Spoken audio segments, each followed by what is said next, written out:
name is Sergio Duran.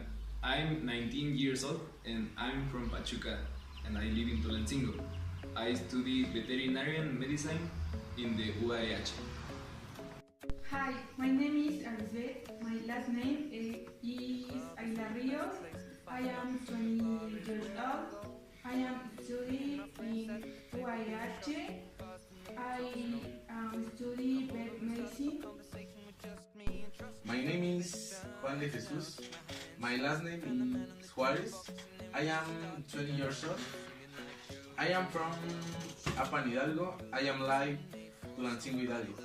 I am studying vet medicine in Universidad Autónoma del Estado de Hidalgo. My name is Yunique. I'm from Teotihuacan, Estado de Mexico. I am student of veterinary in the UAE. I am 3 years old. My name is Osmaira Iraíz. My last name is Rodriguez. I am from Pachuca, Hidalgo. I am studying veterinary medicine in UAH. La historia del caballo en México.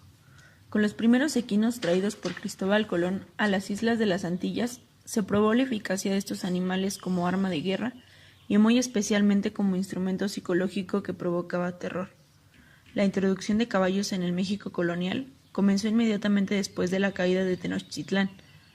La adquisición solo podía efectuarse en Cuba y otras islas antillanas, donde operaban los únicos criaderos en el continente americano. En tierra firme alcanzaban precios exorbitantes. Debido a ello, los caballos fueron un símbolo de estatus social, privilegio de ricos, situación que fue modificándose poco a poco, conforme aumentaban en número. Durante el virreinato existía la prohibición por parte de los peninsulares de que el indígena montara a caballo. No obstante, a finales del siglo XVIII y principios del siglo XIX, todo aquel que podía adquirir un caballo podía montarlo libremente, sin restricciones oficiales.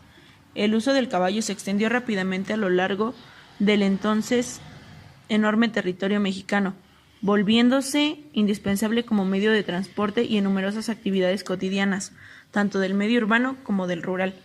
Al incrementarse el comercio, surgieron las diligencias, que muy pronto surcaron todos los rincones del país. El servicio de correos fue un ejemplo de puntualidad y eficiencia, así como la incorporación del caballo a las haciendas en donde todo el mundo montaba, no solo durante las horas de trabajo, sino también en paseos, ferias y otras diversiones. Se ha descrito, y con razón, que la Revolución Mexicana se hizo por ferrocarril y a caballo. El ejército de aquella época, al iniciarse la revolución, constaba aproximadamente de 30,000 hombres, de los cuales 23,000 pertenecían a tropas combatientes. En cuanto a la caballería, una de las armas más importantes en el ejército federal, existía un número considerable de regimientos entre los que podemos citar al Cuerpo de Rurales, Escuadrón de Gendarmes del Ejército, el Cuerpo Irregular Auxiliar y el Escuadrón de Guardia Presidencial. Tanto para los revolucionarios como para los federales, el medio de locomoción y de combate utilizado fue el caballo, del cual había excelentes criaderos en el norte del país. La charrería nace de la actividad rutinaria efectuada por los hombres de a caballo en el campo. Con la finalidad de establecer un control sobre los animales, se realizaban herraderos, que consistían en marcar el ganado con hierro candente. Estos tenían lugar en corrales y toriles y eran objeto de gran algarabía por parte de los ejecutantes, caporales o peones, quienes esperaban ansiosamente esos acontecimientos que se convertían en una gran fiesta de la hacienda. Dichos corrales fueron justamente los antecesores del lienzo charro. Una vez afianzado el arte de la charrería, se creó la primera Asociación Nacional de Charros en 1921, quien impulsó desde sus inicios la charrería de todo el país. El aparato respiratorio es el encargado de proveer oxígeno al organismo y la expulsión de gases sobrantes de los procesos internos. Su correcto funcionamiento permite al ejemplar realizar procesos químicos y metabólicos. En los bronquios y pulmones se intercambia oxígeno y dióxido de carbono entre la sangre y el aire. Se localizan en la cavidad torácica, cuyas paredes se dilatan y contraen, permitiendo que los pulmones se expandan, aspirando y comprimiendo el aire fuera de los pulmones. Se caracteriza por tener senos aéreos de la cabeza y bolsas guturales, que son grandes sacos ciegos que se comunican con las trompas de Eustaquio del oído. La laringe debe ser vigilada constantemente, ya que en determinado momento puede quedar paralizada en uno de sus lados, ocasionando obstrucciones en la entrada de aire. Los bronquios, con sus diminutas terminaciones, conocidas como bronquiolos, los cuales comunican con los sacos aéreos del pulmón. El oxígeno es fundamental como elemento de aporte a las células y es la expulsión del CO2 primordial para el buen funcionamiento de los procesos metabólicos. Si estos procesos se ven alterados por una u otra razón, repercutirá en el buen desarrollo de la actividad física del caballo. Anatomía de los pulmones. El pulmón izquierdo puede considerarse como formado por dos partes, una principal o cuerpo del pulmón y dos vértices. El pulmón derecho, además de los lóbulos anteriormente mencionados, presenta un lóbulo intermedio llamado lóbulo mediastino. A continuación, les explicaremos algunas de sus características. El órgano pesa aproximadamente 6 kilogramos. No existe división en sus lóbulos. Su escotadura es más grande por el lado izquierdo, desde el segundo espacio intercostal a la sexta costilla. El bronquio principal se divide por la parte interna. No hay bronquio apical. Su borde dorsal es estrecho. Su lobulación es indistinta. Histología de los pulmones. El bronquio es estructuralmente similar a la tráquea. La tráquea termina bifurcándose en dos bronquios primarios y consta de un tejido linfoide asociado a bronquio y bronquiolo. Los bronquiolos son las últimas ramificaciones de los bronquios de menor calibre, los cuales penetran internamente en el parénquima pulmonar. En ellos ha desaparecido el cartílago, así como también las glándulas. El bronquio terminal son las ramas de división y son los más largos y presentan un diámetro ligeramente mayor. Su pared se caracteriza principalmente por presentar un epitelio bajo y alvéolos. El conducto alveolar une el bronquio respiratorio con el saco alveolar. El saco alveolar posee un epitelio plano muy delgado.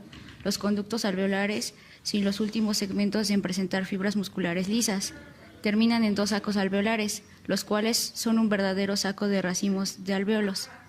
El alvéolo no posee paredes propias, sino que comparte una misma pared entre dos alvéolos vecinos. Rodeándolos hay una rica red capilar que se encuentra formando parte del tabique que comparten los alvéolos adyacentes. Neumocitos tipo 1. Son células epiteliales de revestimiento que se localizan en el alvéolo. Se ocupan fundamentalmente del intercambio gaseoso y, aun siendo menos numerosos que los neumocitos tipo 2, ocupan el 95% de la superficie alveolar. Son células de tipo escamoso y aplanadas, forman un epitelio monoestratificado muy delgado sobre la membrana basal. Sus núcleos suelen protuir hacia la luz alveolar y su citoplasma suele extenderse a lo largo de varios alvéolos para aumentar la exposición al intercambio gaseoso y de esa forma obtienen una gran superficie celular, la que es un problema para el transporte de nuevas proteínas, haciendo a las células muy vulnerables y sensibles a sustancias tóxicas. Carecen de la capacidad de replicación, por eso, cuando se ven afectadas, son sustituidas por neumocitos tipo 2. La barrera aire-sangre es una barrera muy delgada que separa el espacio aéreo de los capilares. Los neumocitos tipo 1 forman parte primordial de esta separación. Gracias a su morfología, es fácil la difusión gaseosa y asimismo las uniones que hay entre los citoplasmas de nuevos neumocitos contiguos, llamadas uniones ocluyentes. Impide el paso del líquido a la luz alveolar. Casi al final del periodo canicular, en los extremos de los bronquiolos respiratorios, van apareciendo sacos terminales que, con el paso de los días, esos alvéolos van incrementando su número. Su luz, inicialmente cubierta por un epitelio cuboide, se irá cubriendo con un epitelio escamoso de neumocitos tipo 1. Al mismo tiempo, se produce una intensa vascularización de tejido, capilar tanto como sanguíneo como linfático. Proliferan cerca del epitelio alveolar, llegando a protuir hacia el interior de sacos terminales.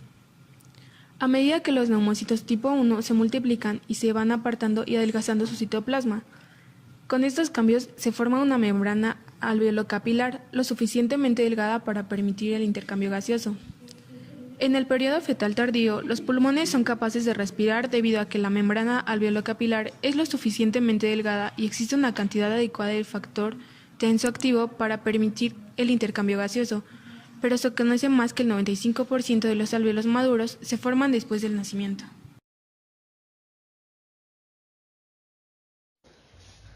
En conclusión, el caballo ha sido de suma importancia desde que llegó a las Américas, usado como fuerza bélica, como medio de transporte, apoyo en la agricultura y muchas cosas más.